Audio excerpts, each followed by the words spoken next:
도리안 그레이의 초상이란 제목의 소설이 있습니다. 오스카 와일드가 쓴 작품입니다. 도리안 그레이가 사람 이름이에요. 청년인데 너무너무 잘생겼대요. 미모의 청년입니다. 그래서 보기에 아름다울 정도입니다. 당시 귀족의 자제로서요. 당시 사교묘에 참석하면 모든 사람들이 반할 그런 외모를 가지고 있습니다. 당대 최고의 화가가 그 사람을 위해서 초상화를 그려줍니다. 너무너무 잘 그렸어요. 도리안이 보기에도 그냥 깜짝 놀랄 정도로 잘 그렸습니다. 근데 그 초상화를 보면서요, 도리안이 이런 생각을 갖게 됐습니다. 세월이 가면서 자기는 이렇게 늙어가는데, 그리고 병들어가는데, 이 아름다운 초상화에 쏘여 있는 자신은 그대로 있을 것이 아닌가라는 생각이 들고요. 갑자기 초상화 속에 있는 자기에 대해서 질투하게 되고 분노를 갖게 됩니다. 그러면서 엉뚱한 생각을 해요. 자기는 늙지 않고 초상화 속에 있는 자신이 저 그림이 늙으면 얼마나 좋을까라는 그런 생각을 합니다. 도리안은 사교계의 주인공으로 흥청망청 살아갑니다. 한때 연극 배우를 사랑하기도 했어요. 그러다가 실망하고 그 여자를 차버리고 맙니다. 이 여자가요, 시련의 아픔을 견디다 못하고 자살을 했어요. 그날 밤에 자기 서재에 가서 자기 초상화를 바라보니까 좀 변했어요. 그 초상화 속에 자기의 모습이 약간 늙어가는 것을 볼 수 있게 되었습니다. 자신의 외모는 여전히 아름다운데 초상화 속의 그림은 늙어가고 있었습니다. 마약도 하고요, 밀수도 하고요, 사창골을 드나들기도 합니다. 이 사람 저 사람과 부딪히는 삶을 삽니다. 그러다가 여러 명을 죽이기까지 했습니다. 그때마다요, 자신은 여전히 아름다워. 근데 초상화 속의 자신은 점점점 추악해져 가는 것을 볼 수 있게 됩니다. 그 모습을 보고 도리안이 두려움에 몸을 떨면서 이제 악행을 멈춰야 되겠다, 선행을 하면서 살아야 되겠다라고 결심을 하고요, 실제로 선행을 하면서 살아가요.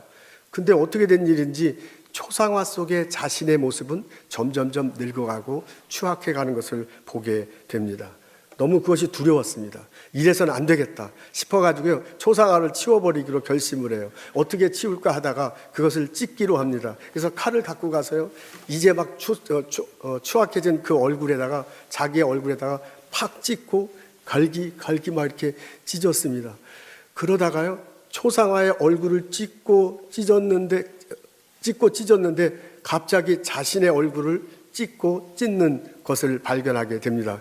그래서 너무나 아파서 악 하고 소리 질렀어요. 이 소리를 듣고서요, 하인들이 올라가 보니까 이미 도리안은 죽어 있었습니다. 그리고 추악하게 변한 초상화는 다시 원래의 모습으로 가서 아름다운 미모의 용모의 젊은 사나이가 그려져 있는 것을 볼 수 있습니다. 겉모습은 세월이 흘러도 여전히 맑고 아름다운데 속모습은 추악해져가는 자신이 싫어서 자신을 죽이고 인생을 마감하는 내용입니다. 오늘 저희들은 고린도 교회에게 쓴 편지 일부분을 읽습니다. 오늘의 본문을 읽다 보면요, 도리안 그레이의 삶이 투영되는 것을 발견하게 됩니다. 바울은 이렇게 사는 사람들의 삶을 땅에 있는 장막집에 사는 삶이다 라고 자신의 표현으로 그렇게 했습니다. 장막이다, The earthly tent, 땅에 있는 장막집이라고 이렇게 표현했는데요, 집이라고 표현해서요, 그렇게 비유적으로 표현해서 말하고자 하고 싶어 하는 것은 뭐냐면, 땅에 있는 것에 가치를 두고 살아가는 삶, 그 삶의 영역, 그 삶의 결과를 표현합니다. 이런 삶을 사는 사람은 눈에 보이는 것이 상당히 중요해요.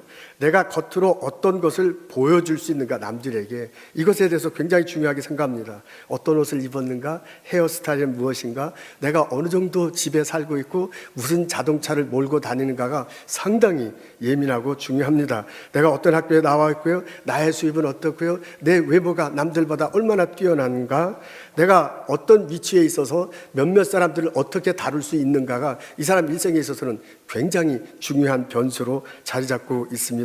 나의 명예와 나의 인기는. 이러다 보니까요, 이 사람은 살아가는데 자기 인생을 살아가긴 하지만은 자기보다는 남들이 나를 어떻게 보느냐, 겉모습의 나, 겉사람의 나가 무엇보다도 중요한 변수로 자리 잡는 것을 알 수 있습니다. 이 사람은 자신의 겉모습이, 오늘 성경에는 겉사람이라고 이렇게 표현되는데 겉사람이 상당히 중요합니다.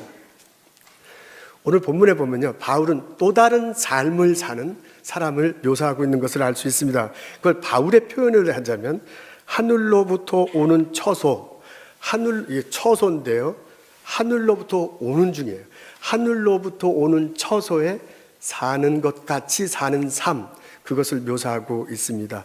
Heavenly dwelling. 이것도 아까처럼요, 집, 처소라고 이렇게 비유적으로 표현하고 있는데요, 하늘의 가치를 두고 하늘로부터 오는 천국에 대해서 소망을 두고 살아가기 때문에 벌어지는 삶의 모습들, 삶의 영역들, 삶의 결과들, 이런 것들을 집으로 표현해서 처소라고 그렇게 표현한 것을 볼 수 있습니다.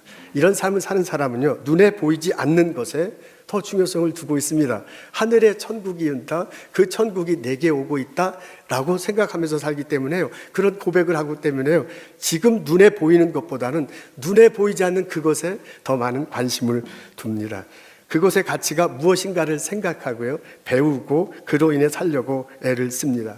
그러다 보니까는요, 하늘에 계신 하나님의 가르침이 무엇인가, 그 하나님에 비추어 보서 내 삶이 어떻게 살아가고 있는가에 대해서 질문하고 반성하게 됩니다. 그러다 보니까요, 나의 겉모습보다는 내 속모습에 더, 내 속에 있는 속사람에 더 관심을 갖게 됩니다. 나의 영혼은 어떤가? 나는 어떤 성품을 가지고 있는가? 내 몸속 깊숙한 곳에 있는 욕망이 어떻게 다스려지고 있는가 하는 것에 대해 더 관심을 둡니다. 나의 삶을 살아가는 데 있어서 하나님이 나를 어떻게 보는가에 관심을 두는 거예요. 이런 삶을 사는 사람은요, 하늘에 오서 내려오는 처소에 사는 것 같은 삶을 사는 이런 사람은요, 속사람에, 나의 속모습에 더 많은 관심을 두며 인생을 살아갑니다. 오늘 본문을 보면요, 바울은 나는 어떤 인생을 산다라고 고백하는 것을 볼 수 있습니다. 나는 속모습의 사람, 나는 속사람, 이것에 관심을 두고 이것을 중요하게 여기고 살아간다라고 그렇게 고백하고 있습니다. 겉모습은, 겉사람은 시간이 지나면 늙어요. 시간이 지나면 병들어져요. 후패하다라고 한자를 썼는데요, 이게 사그러지면서 죽어가. 내가 가지고 소유하고 있는 것, 내가 목숨 걸고 있는 내 뚜어, 내가 지금 누리고 있는 이 지위, 이게 시간이 가면 점점점 후패해진다, 그런 얘기를 해요. 그러면서 뭐냐면은 나는 그런 것보다는 속모습, 나는 그런 것보다는 속사람, 이것에 더 관심을 두고 살아가겠다라고 고백하는 바울을 볼 수 있습니다. 여러분 어떻습니까? 나는 어떻게 살아가고 있습니까? 나는 내 속모습, 내 속사람에 관심을 두고 살아갑니까? 아니면 내 겉모습, 내 겉사람에 대해서 관심을 두며 살아가고 있습니까? 오늘 본문에 보면요, 바울이 환난을 겪었을 때 이 두 가지 태도의 삶의 태도를, 서로 다른 삶을 가지고 사는 사람이 환난을 겪었을 때 보여주는 태도도 다르다라고 그렇게 말하고 있습니다. 17절의 내용입니다. 겉모습에 관심을 둔 사람은 환난을 당했을 때 곧 낙심하게 된다, 그렇게 말합니다. 눈에 보이는 것에 자기 자신이 눈에 보이는 것에 관심을 갖게 되니까요, 눈에 보이는 이 열매가 자기가 생각한 만큼 열매가 있기도 하지만은 대부분의 사람들은 욕심이 많기 때문에 자기가 생각한 만큼의 그 열매를 누리고 사는 사람은 거의 없습니다. 그러니까 자기가 생각한 만큼의 자신이 되지 않기 때문에 당황합니다. 다른 사람들이 나를 어떻게 생각할까? 라고 질문하다 보면 내 인생에 대해서 조바심을 갖게 됩니다. 이렇게 살 수밖에 없는 자신에 대해서 분노하게 됩니다. 어떻게 해야 하면서 이것을 헤쳐나가야 될지를 모르고 당황스럽게 됩니다. 그런 모습을 살아갈 수밖에 없습니다. 근데 속모습에, 속사람에 관심을 둔 사람은 그렇지 않다라고 그렇게 바울은 얘기합니다. 눈에 보이는 것에 관심이 있는 게 아니라 눈에 보이지 않는 천국에 대해 관심을 두기 때문에, 그것에 있는 하나님의 가르침에 대해서 관심을 두기 때문에 내가 환난 속에 있더라도 두려워하지 않습니다. 하나님이 계시고 하나님이 말씀하신 것이 무엇인가를 분별하려고 합니다. 그리고 그것을 붙들고 나가려고 합니다. 그러다 보면 조바심도 없을 거고요, 그러다 보면 남들이 나를 어떻게 생각할 것인가에 대해서 별로 관심을 두지 않습니다. 하나님이 나를 어떻게 볼 것인가, 하나님은 뭐라고 가르쳤는가, 내가 그 말씀을 붙들고 어떻게 살아갈 것인가에 대해서 관심을 두며 살아가게 됩니다. 그러면서요, 바울은 뭐라고 얘기하면 나는 환난 가운데 있을 때 낙심하지 않겠다. 오히려 환난 가운데서 담대하겠다라고 그렇게 말하는 바울을 봅니다. 오늘 읽은 본문 앞부분에요, 낙심이라는 단어가 나오고요. 오늘 읽은 본문 뒷부분에 보면 담대함이라는 단어가 나요. 나는 낙심이 아니라 담대하며 인생을 살아갈 수밖에 없다라고 그렇게 고백하는 모습을 볼 수 있습니다. 이런 가르침을 전하는 바울의 상황은 그렇게 좋지 않았습니다. 고린도 교회에 처음 가서 말씀을 전하고 교회를 개척했을 때는 많은 사람들이 바울을 따랐습니다. 바울을 마치 하나님 여기듯이 그렇게 여겼습니다. 근데 나중에 또 다른 무리들의 사람들이 생겼고요. 그 사람들이 바울에 대해서 챌린지해요. 바울의 가르침에 대해서 도전해요. 그리고 바울이 정말 선지자 사도인가 하는 것에 대해서 질문하는 사람들도 참 많이 있었습니다. 어떤 사람은 바울을 모함하기까지 했는가 봅니다. 이런 분들과 갈등이 참 많았습니다. 그래서요, 바울 고린도후서 뒷부분에 보면 그렇게 자기를 모욕하고 비방하는 사람들이 그 사람들이야말로 거짓 사도다, 그런 사람들이야말로 속이는 일꾼이다 라고 그렇게 말하는 것을 볼 수 있습니다. 오늘 본문을 쓸 때 사도 바울은 절대로 좋은 환경이 아니야, 곤란한 환경이야, 갈등 속에 있어, 어려움 속에 있어요. 그런데 뭐라고 얘기하면, 이런 환경에 있지만 난 낙심하지 않겠다. 내게 중요한 것은 다른 사람이 아니야. 내게 중요한 것은 하나님이 나를 어떻게 보고 있는가, 내가 하나님 앞에서 가르침대로 내 성품이 변하고 있는가, 내 속모습이, 내 속사람이 하나님 보시기에 올바로 가고 있는가, 그것이 중요하기 때문에 나는 낙심하지 않고 오히려 그 하나님의 가르침을 붙들고 담대하겠다라고 고백하는 바울을 볼 수 있습니다. 그래서 뭐라고 얘기하냐면은 환난을 극복하고 영원한 영광에 이르고 싶다고 말합니다. 여러분 어떻습니까? 나는 어떻게 신앙생활하고 있습니까? 나는 내게 주어진 이 겉모습, 내게 주어진 환경, 내가 갖고 있는 이 겉사람에 대해서 소중하게 생각하며 살아갑니까? 아니면 나의 속마음, 나의 속사람, 내가 하나님 앞에 섰을 때 어떤 모습인가, 그것에 대해서 소중하게 생각하면서 살아가고 있습니까? 오늘 우리는 바울이 가르쳐준 가르침을 듣고 있습니다. 오늘 본문을 읽으면서요, 우리 예배 참석하는 모든 사람들이 이 말씀을 감히 전하는 저와 듣는 우리들 모두가 다 속 모습, 속 사람에 관심을 두며 신앙생활했으면 참 좋겠습니다.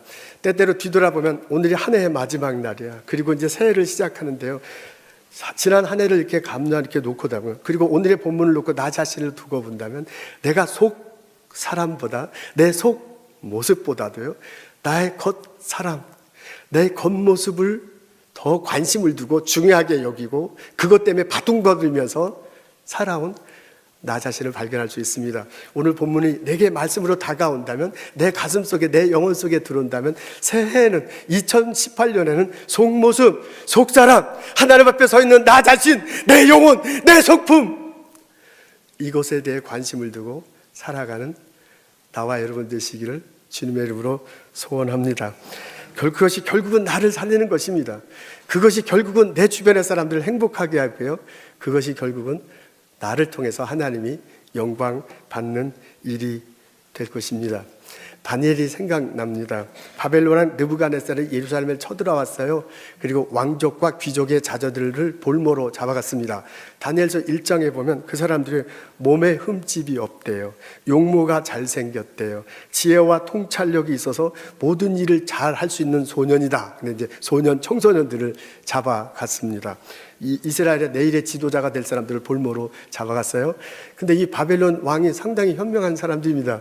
그런 지도자가 될 우수한 사람들을 잡아놨거나 그냥 가둬놓은 게 아니라요, 엘리트 교육을 시켰어요. 그리고 그 중에 특출한 사람을 자기가 등용했어요. 그리고 이제 나라를 운영했으니까 상당히 지혜로운 사람입니다. 그래서 3년 동안 그 볼모로 잡혀간 사람들을 교육을 시켰는데, 다니엘도 그 속에 다니엘과 세 친구가 이제 포함되잖아요. 이제 다니엘이 거기에 돌아가게 됩니다. 3년 동안 바벨론 언어를 가르치고 문화를 가르칩니다. 그리고 이제 교육을 시키면서 먹고 자기는 해줘야 될 거 아니에요. 그래서 이제 뭐 잔다는 얘기는 없지만 하여간 먹는 것을 이제 잘 줍니다. 그러니까 그런 식으로 그 바벨론식으로 음식을 대접하고요. 그리고 바벨론식으로 그게 이제 그 사람들이 포도주를 대접합니다. 그게 왕이 주는 음식이에요. 특별한 이제 음식으로 그렇게 합니다. 근데 다니엘하고 그 세 학생이 그 음식 먹는 것을 거절하잖아요. 우리는 그걸 먹지 않겠다고 그렇게 얘기합니다. 율법이 어떤 음식을 먹으라고 이렇게 가르쳐 준 것도 있는데 율법의 가르침과는 다른 거예요.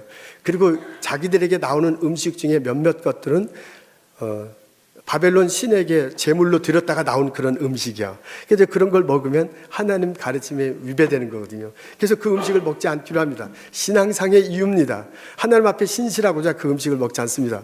그래서 그 음식을 먹지 않겠다고 그러니까는 어쨌든 교육을 시키는 그 관리가 입장에 좀 큰일 났거든요. 이게 자기가 주는 음식이 아니고 왕이 주는 음식이에요. 그래서 그것을 먹고 용모가 밝고 건강해야 왕이 보기에 좋은데 먹지 않으면 이 사람들이 용모가 밝고 건강해지지 않을 거예요. 않잖아요. 그래서 걱정이 돼서 어떡하냐, 그럴 수는 없다 그러니까 다니엘하고 그 세 친구가 얘기하지 않으니까 우리는 채소와 물만 먹겠습니다. 그리고 10일 동안 한번 봅시다 그랬어요. 그리고 10일이 지나고 정말 보니까 채소와 물만 먹은 다니엘과 세 친구들이 더 용모가 밝은 거야. 더 광채가 나는 거야. 아름다운 모습이 보여요. 그래서 관리가 그렇게 해라고 했습니다. 3년이 지나게 됩니다. 3년이 지나게 되죠. 3년이 지나고 난 다음에 보니까 하나님이 죄송해요.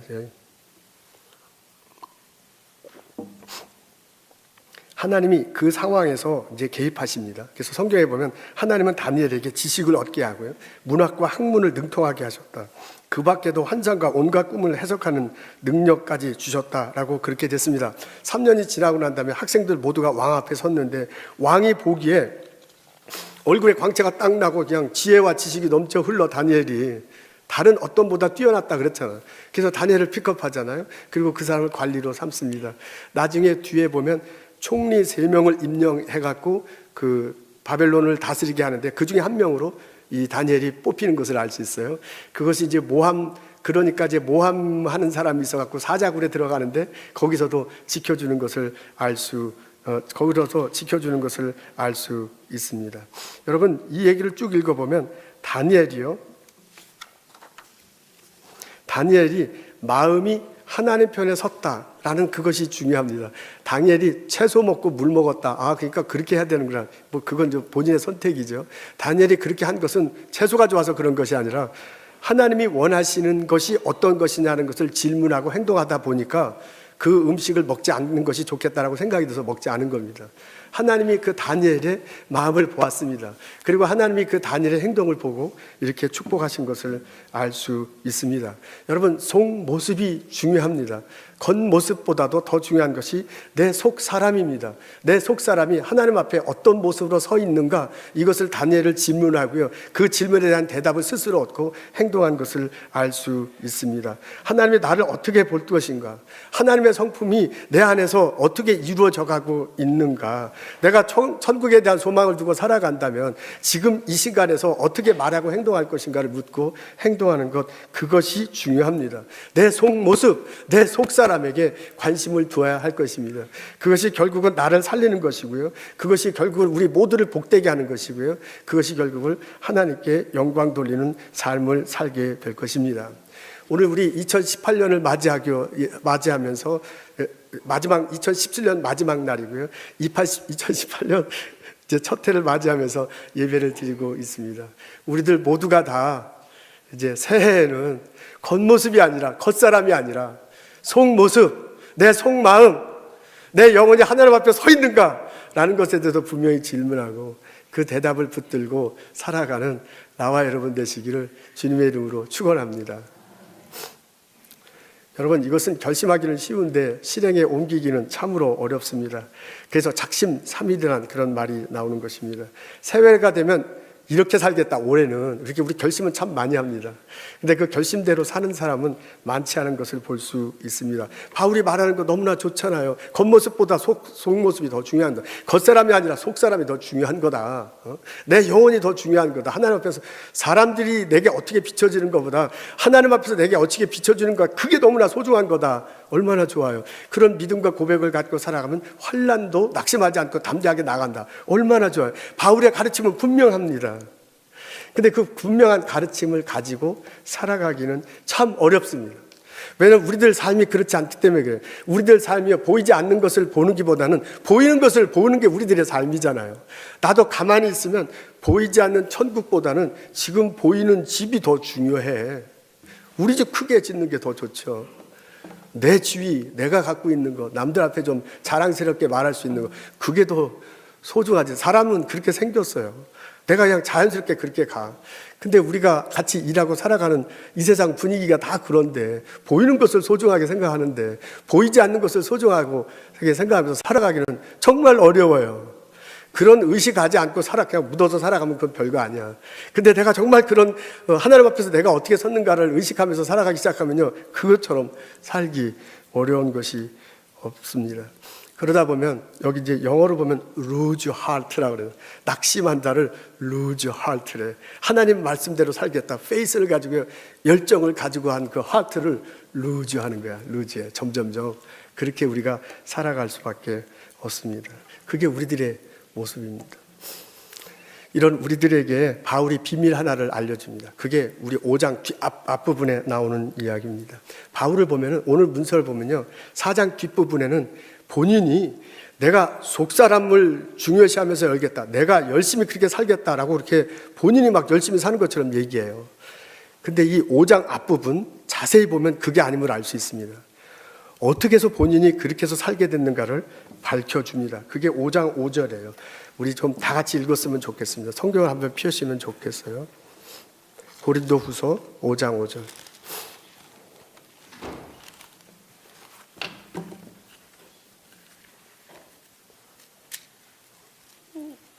고린도후서 5장 5절이에요. 오늘 좀 시간 좀 있지만은 다 앞에 나왔으니까 나만 못. 그러면 저기 5장 5절 우리 다 같이 한 목소리 읽겠습니다. 시작. 곧 이것을 우리에게 이루게 하시고 보증으로 성령을 우리에게 주시는 하나님이시라니. 이런 4장 뒷부분에는 내가 속사람을 중요시 여기며 살겠다, 그렇게 아주 단호하게 얘기해요. 근데 5장 앞부분에 오면은 뭐라고 얘기냐면, 내가 그렇게 살 수 있는 게 아니야. 그렇게 살도록 누가 해주시냐면 하나님께서 이루어 주신대요. 하나님께서 겉사람이 중요한 게 아니라 속사람이 중요하도록 여기면서 살 수 있도록 하나님께서 그렇게 만들어 주신대요. 그러면서 뭐라고 얘기하면, 하나님께서 성령을 보내주시고요, 성령이 내 안에 오셔서 그 성령으로 더불어 내가 속사람을, 속모습을 소중하게 여기며 살도록 해준다라고 그렇게 말하고 있습니다. 그래서 5장 앞부분에 보면요, 2절에 이렇게 나와요. 하늘로부터 오는 우리 처소, 하늘로부터 오는 처소, 우리 처소에 덧 입히기를 간절히 원한다 그랬습니다. 영어로 보니까 be clothed야. 우리가 옷을 입는, 덧 입혀진다, 옷 입는 거잖아요. 내가 내 스스로 옷을 입을 때도 있고, 나는 가만히 있는데 다른 사람이 옷 입혀줄 때도 있잖아요.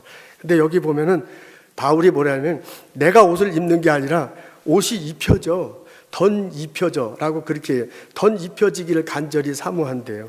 그게 말 뭐냐면, 하늘로부터는 우리 처소가 하나님에 대한, 천국에 대한 소망을 갖고요, 하나님에 대한 가치관을 두고 사는 삶이 살아야 되는 그것이 하늘로부터 내게 임해가지고 내게 덧 입혀주기를 원한다, 그런 얘기입니다. 여러분, 이게 얼마나 소중한 내용인지 모르겠어요. 바울 스스로 그렇게 할 수 있는 게 아니야.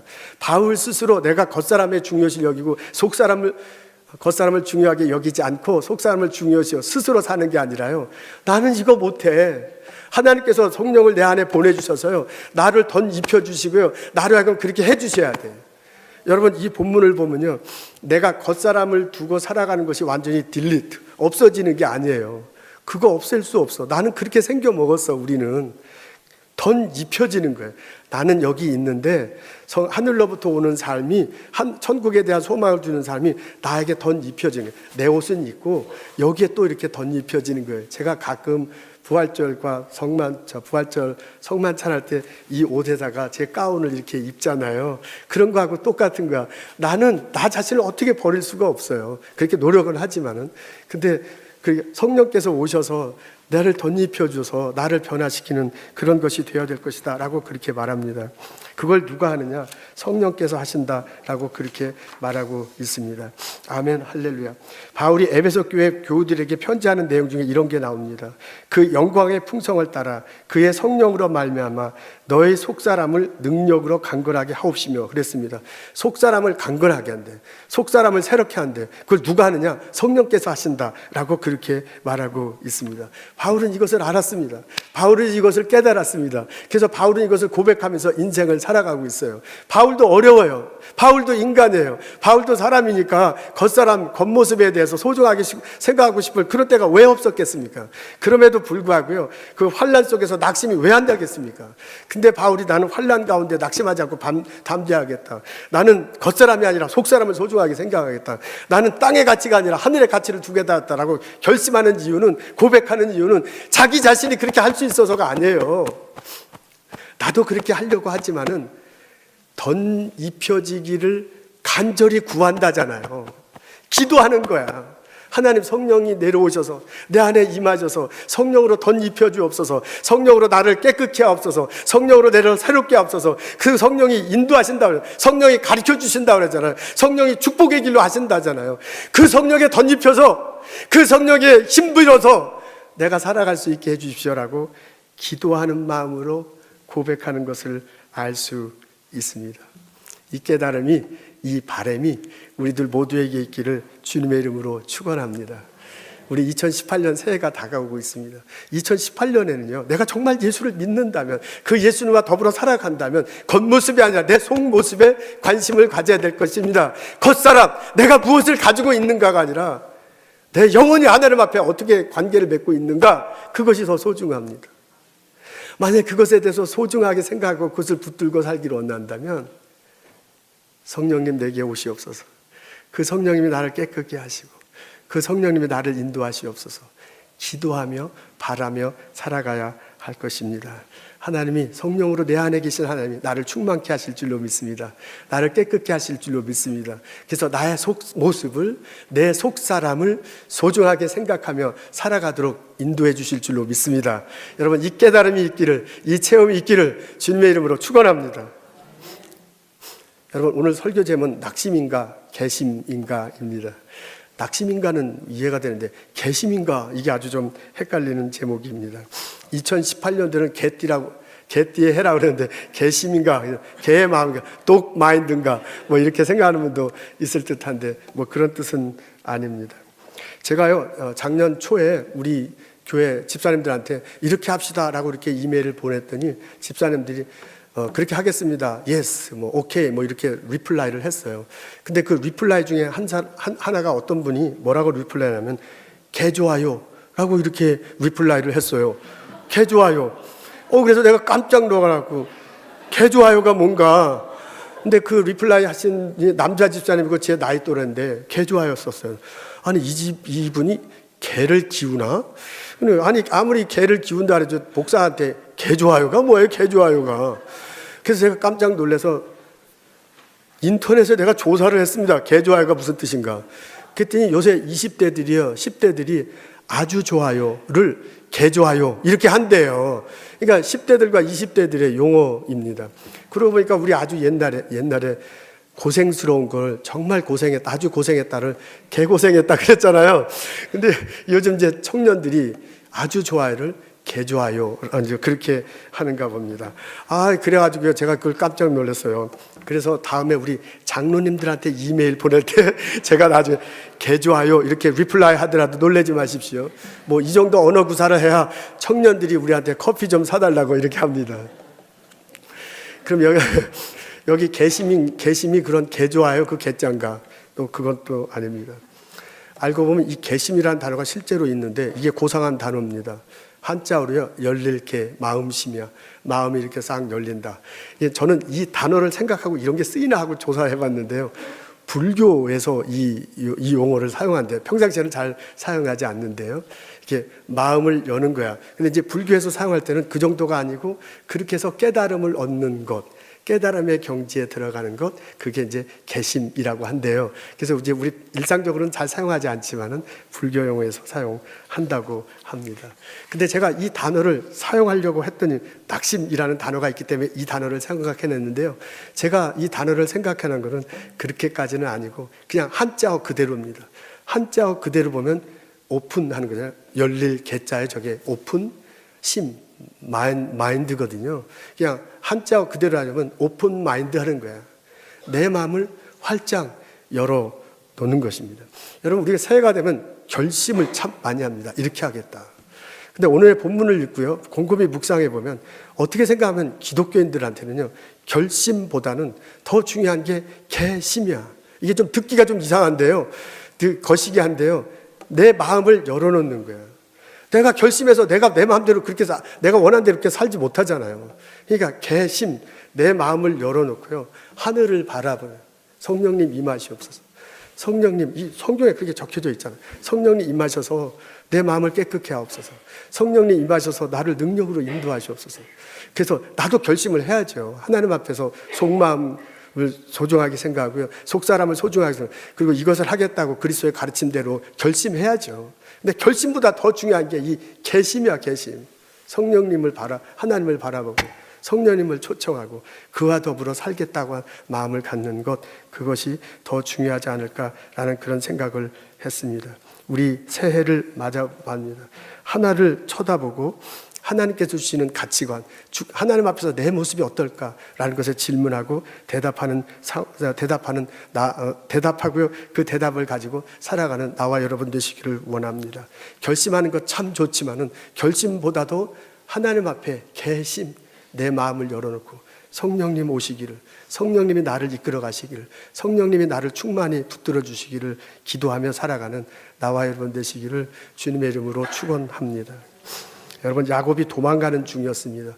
형이 가지고 있는 장자권을 장난치듯 사버렸잖아요. 형이 받을 축복을 은근슬쩍 가로챘어요. 형이 열받았어요. 이놈 죽이겠다. 그래서 그것이 무서워서 도망갑니다. 근데 야곱이 도망가다가요, 죽을까 두려워서 도망가요. 집에서 떠나서 집을 찾아가는 중입니다. 그런데 베델에 이르러서 밤이 돼가지고 잠이 와서 잤는데 돌베개 베고 잠을 자는데 꿈을 꿉니다. 사닥다리가 생기고요, 저 위에 천사들이 오르락내락하는 게 꿈에서 보니까, 그리고 그 위에 보니까 하늘나라가 있는 것을 보게 됩니다.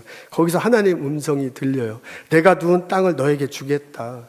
내 자손의 땅에 티끌같이 많게 되리라. 내가 어디 가든지 내가 너를 지키며 너를 이곳에 돌아오게 하겠다라고 그렇게 얘기해요. 그래서 야곱이 잠에서 깨어나고 깜짝 놀라잖아요. 그러면서 여러분 뭐라고 했는지 아세요? 이 말이 중요해. 뭐라고 그랬냐면, 여호와 하나님이 여기 계신지 몰랐답니다. 몰랐죠. 자기가 어떻게 알아? 여기가 계신지 몰랐구나. 이곳이 다른 곳이 아니라 하나님이 있는 전이구나 라고 그렇게 고백하는 곳이에요. 여기가 하늘의 문이구나. 그래서 제단을 쌓고 예배를 드립니다. 그리고 하나님께, 하나님 저를 도와주십시오. 하나님 저 먹을 것 입을 것 떨어지지 않게 하옵소서. 하나님 나를 지키고 평안하게 하소서. 그래서 내가 다시 돌아오게 되면 여기에 제단 쌓겠습니다. 예배 드리겠습니다. 십조하겠습니다. 그렇게 고백하는 것을 볼 수 있습니다. 여러분, 이 장면 보세요. 야곱이 도망가는 중에, 집을 떠나서 어딘가로 살 곳을 도망가는 중이야. 지금 바울의 용어를 한다면 땅에 있는 어떤 집을 찾아가는 중이에요. 근데 거기서 하나님이 임재하시잖아요. 거기서 하나님이 야곱을 만나주잖아요. 그랬더니 야곱이 놀래가지고, 아니 나는 내 살 집을 찾아가는데 살 집이 문제가 아니구나. 여기 하나님이 계시구나. 여기가 하나님 전이구나. 하늘에서 내려온 처소를 거기서 발견해요. 도망가는 야곱에게, 두려움 속에 있는 야곱에게, 환난 속에 있는 야곱에게, 또 다른 집을 찾아가는 야곱에게 하나님이 임재하셔서 하나님이 만나주시고 그리고 축복하는 장면을 볼 수 있습니다. 여러분, 바울은 이런 하나님의 성품을 알고 믿었습니다. 바울도 낙심해요. 바울도 두려워해요. 바울도 자기도 사람인데 육신의 것을 찾으면서 살고 싶죠. 왜 않겠겠어요? 근데 그 바울이요, 하나님의 임재를 믿었어요.